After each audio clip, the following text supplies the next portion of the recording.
Banditos, what up? It's your boy Tux here, back with the Division 2. You know we've been begging for something fresh in the open world. More intensity, real stakes, that feeling of being hunted down without a break. A lot of people have been asking for Legendary. Well, I got early access to Year 7 Season 2 through the PTS, and let me tell you, Retaliation mode is that shakeup. It's dropping September 9th, and after diving into Phase 1 and updated Phase 2, where they flipped on the maneuver system, I'm here with a straight-up survival guide, because you're going to need it. This thing can get very brutal. We'll break down how it all clicks together, the rewards that actually matter, builds that'll keep you alive, how those modifiers twist everything, a takeover strategy so you can get back-to-back retaliations super fast while building up your DPS, and my no BS take on whether it's worth your time. Spoiler, it's intense, sometimes frustrating, but damn, it hits different. Stick around because this could change how you play endgame forever.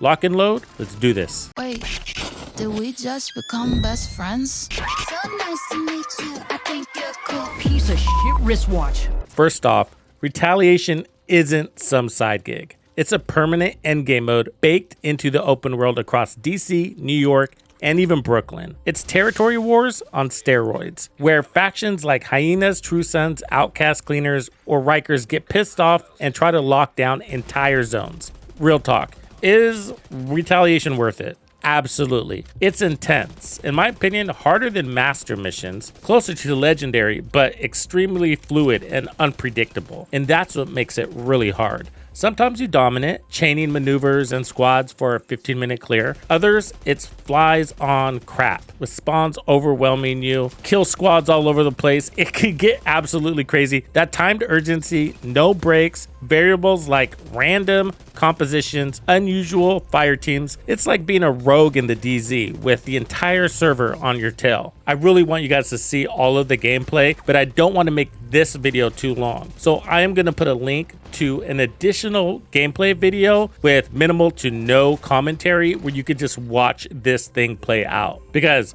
I know some of you are just thinking that this is a reskinned open world basic control points thing. I get the skepticism. I do. I mean, I was too. But nah, this elevates the open world into a connected gauntlet. For long-timers like me, it's refreshing. Better than full legendary open world because the pressure builds naturally and it's fluid and unexpected. If you're burnt out on the same loops, you're gonna find these quite exciting. Let me explain how this thing works. If you've seen previews on this, let me tell you, there's a lot more to it than what meets the eye. The core loop starts with an agitation meter, basically a reputation bar, but in reverse. You fill it by messing with a specific faction, wiping out patrols, snagging control points, running missions, rescuing hostages, whatever racks up kills and disruptions against them. It's per faction. So if you're in Downtown East hammering hyenas, that's building the hyena meter. If you go to Judiciary Square, it's going to affect the same hyena meter. Hit 100% and boom, Retaliation unlocks for that faction. You've got a 6-hour window to kick it off, or the faction claims the zone and you have to start all over. Devs threw in daily projects to speed things up too. Mine varied from clearing one control point for a full meter to knocking out a list like the District Union Arena mission, a couple of named targets, and a control point. Once triggered, head to the new Retaliation tab on your mega map. Accept the challenge, and it warps you or your group to the zone's safe house in a private instance. No random players, no friendly NPCs backing you up. Just you versus a horde that's out for blood. Now the gameplay, it's pure chaos, but in the best way. Your goal is simple. Retake every marked control point in the zone before the clock runs out. How much time you get is based on the zone's size. Smaller spots get less time. Bigger ones, they're gonna give you more. But here's the pressure. There's no fast travel. You're hoofing it from point to point, and enemies are everywhere. They're spawning left and right, and they're literally right on your ass. Trains of ads chasing you block after block like you're public enemy number one. It's fast-paced aggression I've never seen in the open world, and these NPCs flank hard, push positions, and swarm like they're on master or even legendary difficulty. Phase 2 amped this up by enabling maneuvers. These pop-up challenges that flash on your HUD between control points. Optional, but clutch for time management. Complete one, and you snag about a minute extra on the clock. And there's somewhere north of 20 of these. I'm not sure exactly how many. But examples from my run, I got kill 4 enemies with your specialization weapon, which was pretty easy. I happened to be running the TAC 50. Another one was drop 5 enemies without popping an armor kit. Another one was shatter enemy armor plates. Everyone in your group sees the same maneuver, but you gotta nail it personally. Miss it, no big deal, but in a tight spot, that extra time means surviving or wiping. If you die during all of this, you respawn at the safe house, but it shaves precious seconds off the meter. And there's a cap on how many deaths, too. Let the clock hit 0, and that's also a failure, but you still walk away with partial rewards. And success means claiming the zone for SHD, which will give you bigger rewards. So kill squads are the wild card that keeps you on edge. They can drop in anytime, anywhere, during a retaliation. These aren't your standard patrols. They're packs of all elites, named enemies, with wild compositions. Like there's one where there's 2 chainsaw guys, a grenadier, a sniper, and a knife throwing dude. So the pressure's on. And the True Sun ones I've seen has like the worst of the group. You have the heavy grenadier guy, the heavy gunner, a couple of riot foamers. Yeah, that one could be a nightmare too. Defeating a squad extends your timer by a solid chunk. And each member of that kill squad guarantees a targeted loot drop plus. And that targeted loot drop is tied to whatever is listed in the zone. Plus, there's a 30 to 35% shot at an exotic blueprint per squad. Faction-specific ones you can craft later. Check this, I had 3 kill squads spawn and 1 downtown east run against hyenas, turning a 15-minute jog into a 30-minute slugfest where I barely scraped by and eventually failed. It was brutal. Heroic means better loot, but way more pain. The elite density is through the roof as usual, but the control points you're engaging, yeah, they're remixed for retaliation. So you're getting 3 brutal waves instead of the usual, sometimes backed by ads or mid-wave kill squads. Moreover, these aren't your typical elite waves. You're getting unusual fire teams, wild compositions. Like in this one control point, I had a full unit of elite sniper turret hyenas jumping into the brawl. Man, that had me pinned down because every time you pop your head up, they break your armor. And these unusual fire teams hit like trucks. Armor melts, you're pinned down, flanked, and scrambling in cover. And there's no allied backup, just you calling the shots. So let's talk about filling that agitation meter quickly and without too much headache for each faction, based on those contribution percentages from activities. So shout out to Virtuals, who put out a game infographic where he data mined all of this stuff. Kudos to that. Love it. The key is balancing big percentage gains with activities that don't drag on forever. And I've crunched the numbers using average completion times from community runs, 15 to 20 minutes for a solid heroic mission with a decent build. Now, I'm not using pro figures. I'm sure some of you are going to say, hey, I can complete that mission in 5 minutes. Look, not everybody's coming in as a pro. For hyenas, zero in on District Union Arena. It's straightforward, enemies are predictable, and you can clear it on heroic in under 25 minutes pretty easily. True Sons, grab American History Museum or Lincoln Memorial and run either one twice on heroic. Both are quick loops with familiar spawns letting you wrap up in under 25 minutes combined. That nets 48% per run, pushing you to 96% easy. And the kills that you got doing those missions are going to add up to get you to 100% on that agitation meter. For Outcasts, blast through Roosevelt Island Stronghold on heroic for a full 100% in just about 15 minutes or so. It's intense but linear, perfect if you want done fast. Or you can double up on Federal Emergency Bunker Mission, hitting 48% each time to run 96% in total. Either way, it's a no-brainer over grinding control points, which are going to give you only 26.5%. If heroic's kicking your butt, dial it back to challenging for 36% per mission. And then just throw in one extra run or a random public execution, and still you're doing it pretty quickly. This setup not only shaves hours off the prep, but keeps things engaging so you're diving into the real chaos, feeling prepared instead of drained. So Season 2 modifiers are going to be your secret weapon for smashing through retaliation, giving you that extra edge in damage and survival that can turn a tough fight into a walk in the park. We'll dive deep into the modifiers later, but here's the key thing to know know right now. Running missions or strongholds will not pump those modifiers the way capturing control points does. Even though strongholds and missions are faster, they don't give the build the edge you need to help your success. To really crank your DPS, you need to do control points.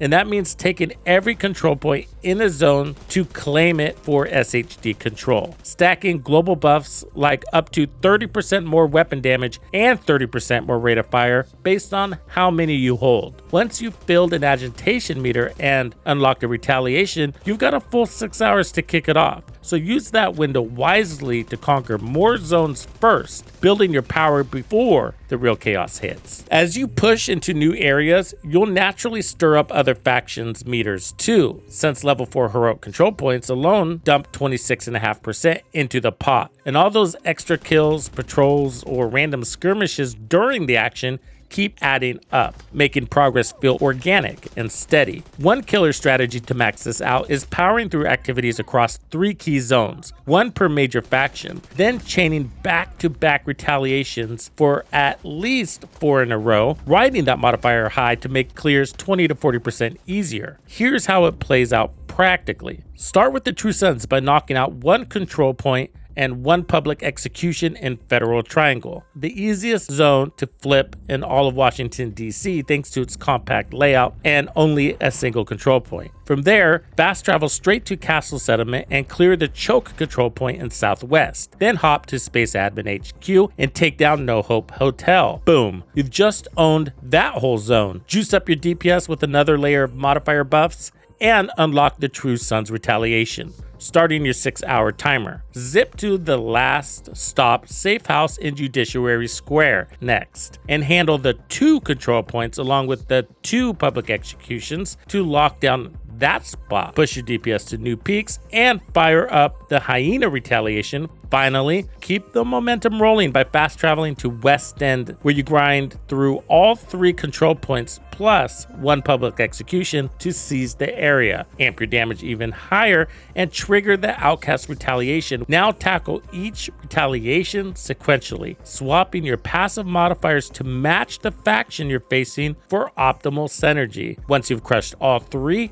head to your projects menu and wrap up the daily retaliation project to snag a 4th one. These hand out random tasks, so if you can, tackle them in zones you haven't controlled yet to keep stacking those DPS gains. Wrap up any remaining zones to build even more agitation for retaliations down the line. And when you've got the whole map under control, triggering more becomes a breeze through those projects or just hammering the faction-specific missions I recommended earlier, keeping your grind efficient and your rewards flowing without the frustration of starting from scratch. This approach not only sets you up for success, but makes you think strategically about the map, turning what could be a slog into a rewarding power play that keeps you coming back. You might be thinking you can cheese this whole thing by flipping your map into a lower difficulty like hard or normal mode, clearing the control points to max out your seasonal modifier, weapon damage, and rate of fire, and then flipping your map back to heroic. That won't work,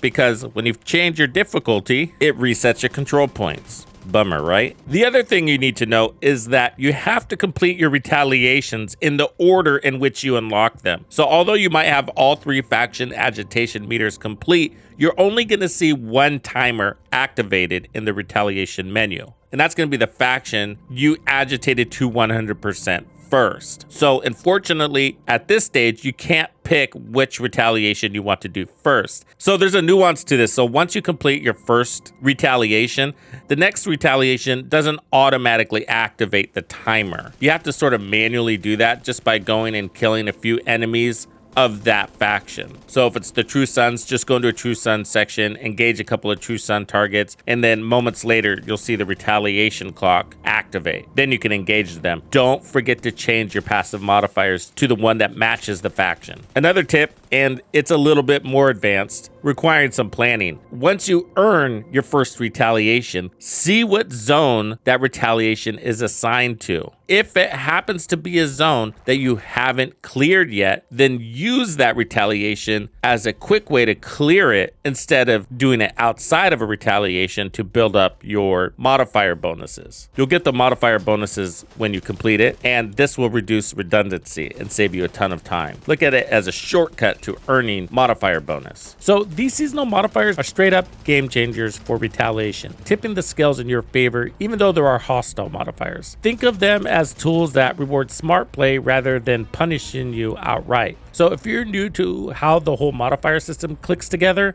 swing by my last video breaking it down step by step. So for tackling retaliations, my go-to setup keeps things low risk while cranking up your staying power so you can push through the swarm without wiping every 5 minutes. Start with the global one, Divide and Conquer, which hands you up to 30% more rate of fire and 30% weapon damage depending on how many zones you've locked down. There are 11 in DC alone, so controlling even half can bump your output by 15% each, making elites drop 20 to 30% faster. For your active modifier, lock in Sanitation every time. It ignites enemies within 15 meters on trigger, building stacks that heal your armor at 2 enemies on fire, and if you catch at least 3 enemies on fire, it lets your crits spread fire. It's a killer mix of offense and defense with 0 real drawbacks, like Zealot or Spiced Up, which strips your protection and can leave you exposed or flat out kill you, turning a solid push into a quick death if things go south.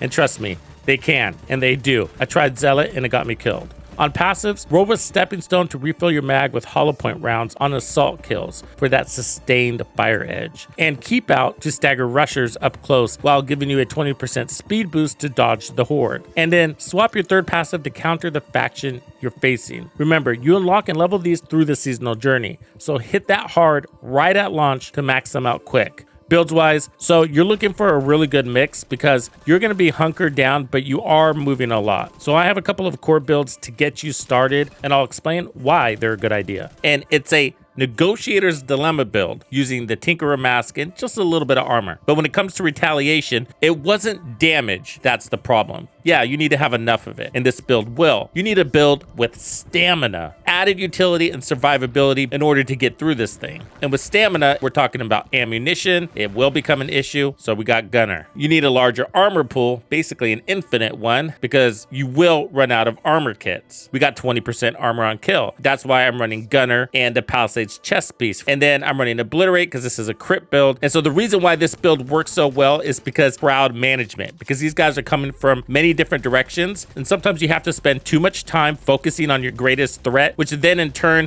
creates additional great threats or maybe even greater threats, and that puts you in a pickle. Negotiators helps handle that situation and helps you clear content quickly. By killing multiple enemies at once, you are racking up time faster because you get 2 seconds bonus time on kill. This is a standard Negotiators build. It comes with crits. Negotiators works basically crits will tag up to 3 enemies. Those additional enemies that are tagged will get 112% of the damage that you're applying to the target you're actually hitting. Max out your crit chance and then roll everything else to crit damage. And I do recommend a little bit of armor so your shield isn't brittle, because you get flanked a lot and that's when you're going to be using your shield. Otherwise, I highly recommend playing from cover, and the Tinkerer Mask is opening up double damage on my weapons. Now, you don't have to run the Tinkerer. I just elected to. You could also run something like the Lexington or the St. Elmo's, but I do recommend assault rifles because they have the flexibility you need to play at range or to play close up. And I'm running Killer for that additional critical hit damage, and then I'm running Streamline because I'm playing mostly from cover and trying not to use my skills. When an enemy does press me or flank me and I have to pop up my shield to defend myself, I will lose Streamline, but we have sufficient or excellent damage on the build already even without Streamline, and I genuinely recommend using a Revive Hive. Save this build in your loadouts.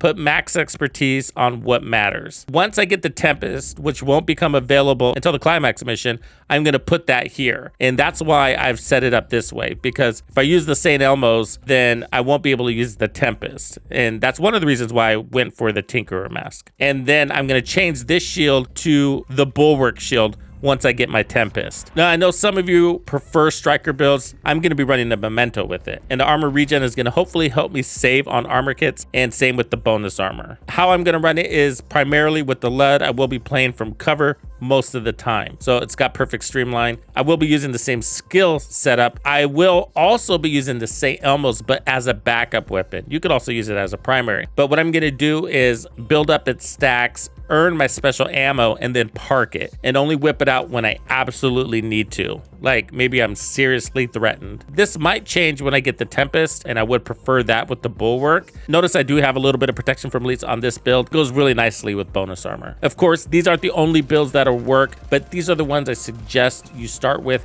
I think the Negotiators build will help increase your odds of success truly. So wrapping this up, what are my overall thoughts about this game mode? Well, you heard me say it early on, I really like it. If you spend a lot of time in the open world, I strongly suggest you give this a shot with an open mind. It's not perfect, there is room for improvement, but I think that it was a really smart decision to add this next game mode to the open world, because that's where the majority of the player base spend the majority of their time. It is an evolution of what we have, and that makes it feel fresh. For tweaks, you should be able to select which retaliation you want to activate in whatever order you want. Also, when you have multiple retaliations stacked up, it's kind of weird that you have to go do another activity to trigger the timer, and I think those two problems are related. Also, when it comes to the timer, when you activate the retaliation, the timer starts right when you show up into the safe house. Perhaps it's better if the timer starts when you first exit the safe house. That way, in case you forgot to change something gear-wise, you can do it without hurting yourself. Downside, low XP hurts leveling, and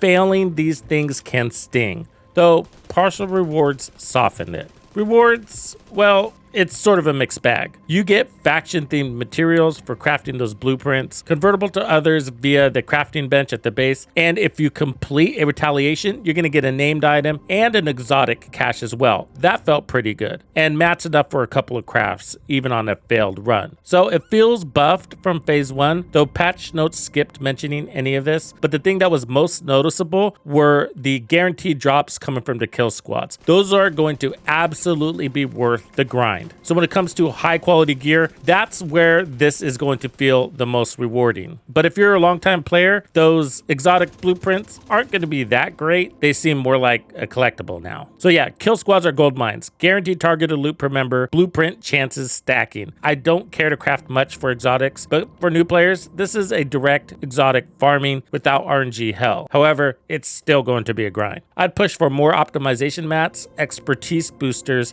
and XP though. I mean, if you have all of the gear and all the exotics, what else is there? Right now, it's rewarding, but not grind replacing. Devs might tweak timers or rewards on launch, but as is, it's a W. So that's my deep dive on Retaliation. I dig it, but let me know your thoughts and let's hash it out. See you at the rendezvous. Thank you for hanging out with me. I'm Tuxedo Bandito, and if you found this video helpful, be sure to hit the like, subscribe, and turn on your notifications so you don't miss out on the good stuff I have coming for you. And if you like content like this, be sure to check out the video I have recommended for you right here. If you have anything you would like me to cover, be sure to let me know in the comments below. And thank you to all the channel members and donors who make things possible. Tux Nation wouldn't be the same without you. When you buy a game from Ubisoft, enter the creator code Tuxedo Bandito to support the channel. Easy peasy. Wait, did we just become best friends?